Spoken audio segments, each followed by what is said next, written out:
Hello, I'm Ramon Valdez. I am working on a sideboard cabinet. It's going to have a couple of doors, and the hinges are a sauce hinge like this, but a little bit smaller. And so I need a way to keep those doors closed, right? And in the past, I've used a store-bought latch or even shop-made latches. But if you know me, you know my love of magnets. So I'm going to show you how we can conceal some magnets within the door frame, within the cabinet edge, so you get that beautiful audible click when that door closes. Let me show you how I do it. Okay, so this is similar to the door style that I'm making. I say similar because on the actual door, this upper rail will be narrower, kind of like that, because it will have this integrated handle. So let me put this guy on here, like so. Of course, this is just dry fit, no glue.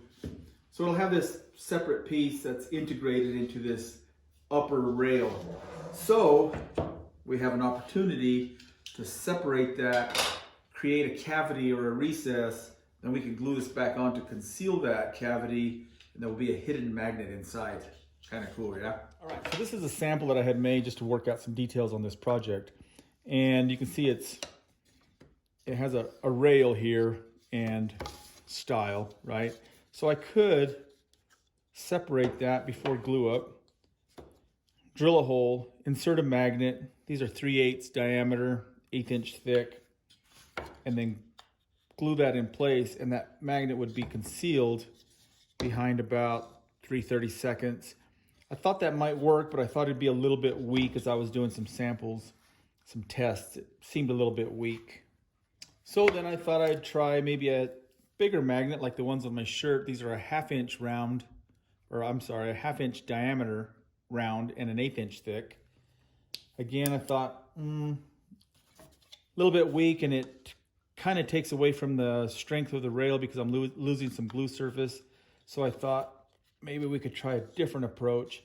Since I have this integrated handle and those are separated, I thought we could make a cavity here and then glue this back on, concealing that cavity.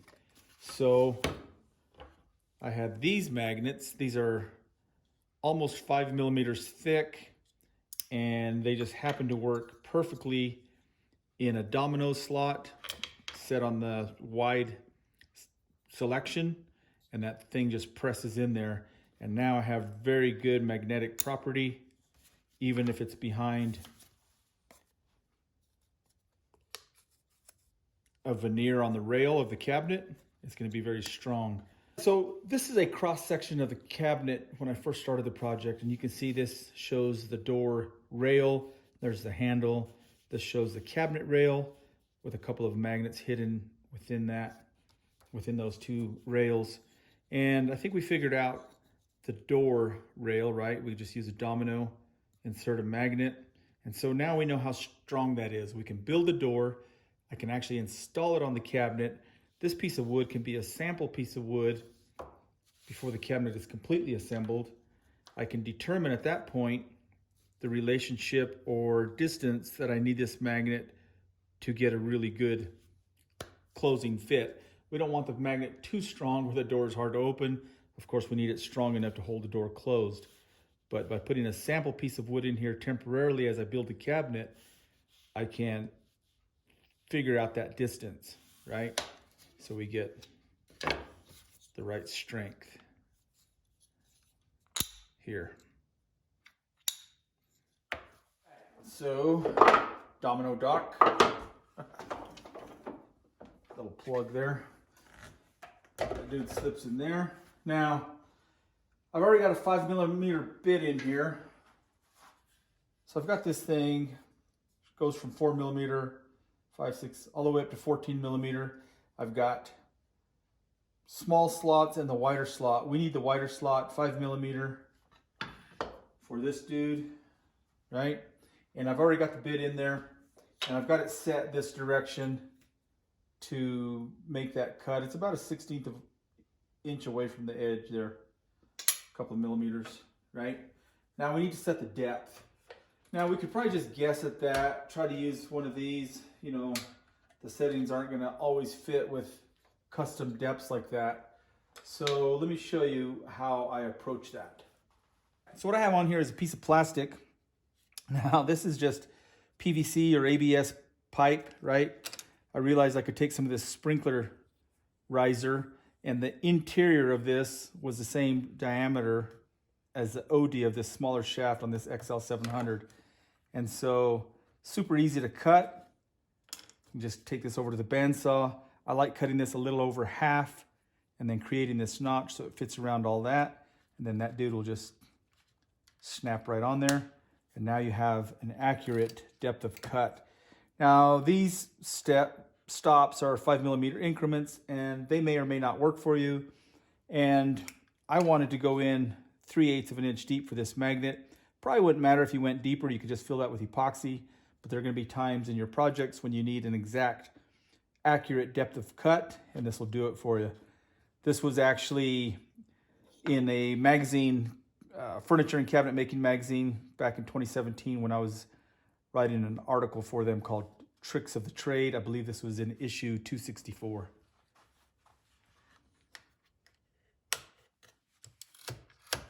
So we can clamp this guy, right? I like using a vice grip type clamp. So the domino dock just makes it easier to bring the work to the machine rather than the machine to the work. And this is called the dock plate. And I could have put this on. It works similar to this and has a built-in clamp and also stops.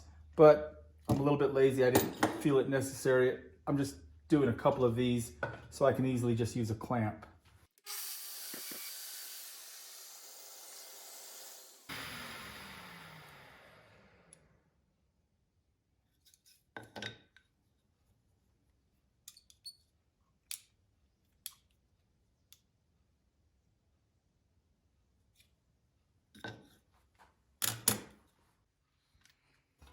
All right, so there's the rails. That's the back of the door. I have a left and a right, right? So now I can epoxy this dude in there. It'll really be just a press fit. I don't even need to really clean up those corners. I know it fits because I made a sample. And a little bit of epoxy.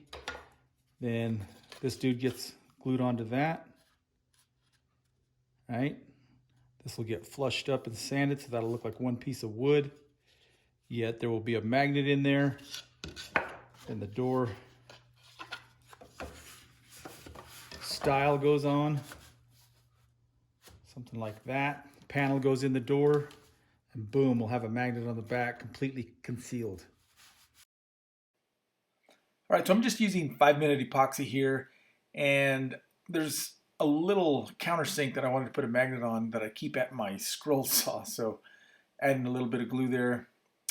One thing that you really need to pay attention to when you're putting in magnets is the correct orientation. Don't ask me how I know, but yeah, just make sure, double check that they're in right.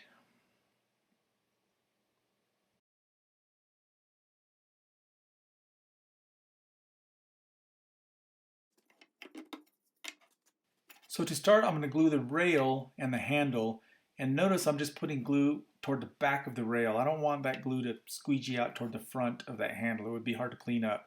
You can see when I put the handle in place, I tilt it and intentionally squeeze the glue toward the back. Then I'm using the left and right stiles to line everything up. Of course, at this point, the stiles aren't glued to the rail, just the handle to the rail. A couple of clamping cowls, get everything clamped.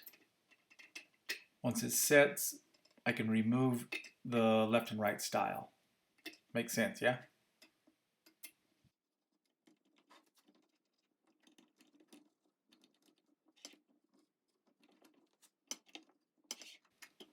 And I'm always working on multiple tasks, so here you can see I write down the time, so I know in 30, 45 minutes I can release the clamps.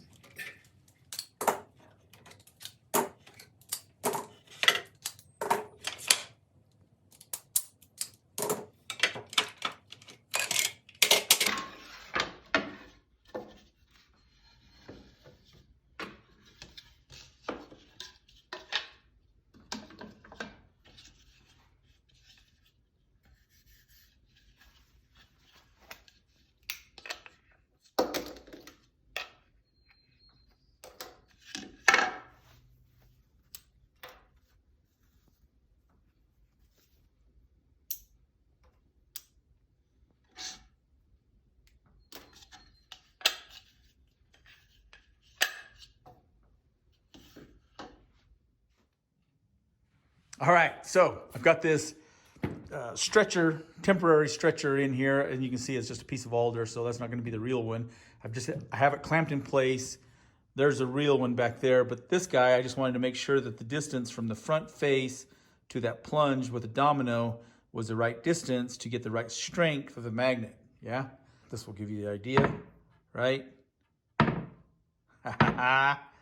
Yeah, man, something like that. And this video is not about marquetry, but you can see I still have to cut some pieces in here. This will actually be inlay. This is marquetry, but this will be inlay just to keep those branches going all the way across the motif.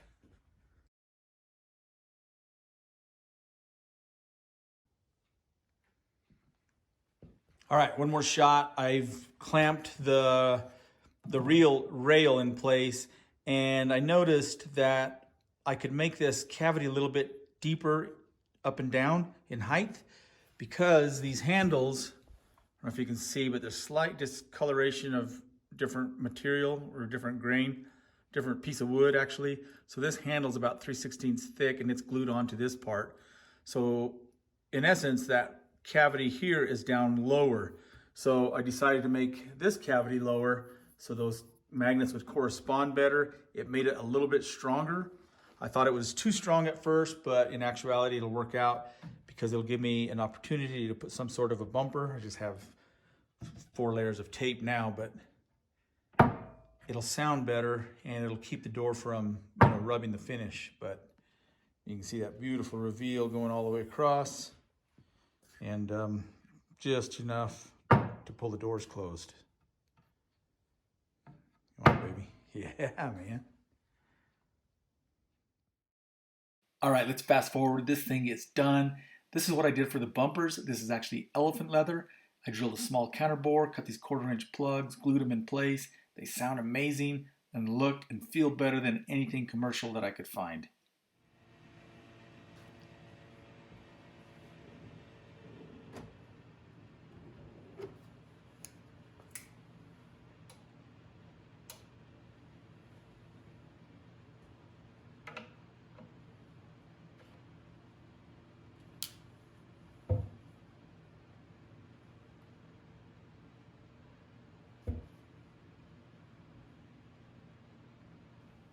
There you go. I hope this gave you some ideas. I love magnets for latches. I like them even better when they're hidden. Thanks a ton for watching. Ciao.